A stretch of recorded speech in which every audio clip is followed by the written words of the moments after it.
27 Mart 2025-ci il Paşinyan sizi tapdalayacağam deyə bu şəxsləri hədələyib Ermənistanın hər 3 keçmiş prezidenti hazırki vəziyyətə görə indiki hökuməti günahlandırmağa çalışırlar. Lakin hakimiyyət biz gəlməmişdən əvvəl uğursuzluğa düçar olub. Bu fikirlər Ermənistanın baş naziri Paşinyana məxsusdur. Onun sözlərinə görə keçmiş prezidentlər Ermənistanın baş naziri ilə teledebatlarda iştirakdan imtina edirlər. Lakin bu debatlar baş tutsa belə Paşinyan Ter-Petrosyanı, Robert Köçəryanı və Serj Sarkisyanı divara sürtməklə hədələyib.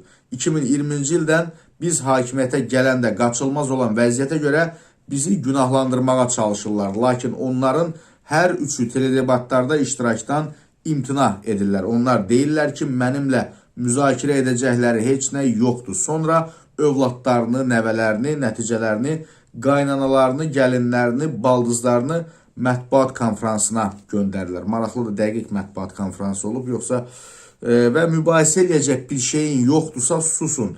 Hazırsınızsa gəlin danışaq. Əsəblərimizlə oynamağı dayandırın. Sizi tapdalayacağam. Sizi divara sürtəcəyəm və siyasi cəsədlərinizin qalıqları oradan çıxarılacaq deyə Paşinyan bildirib.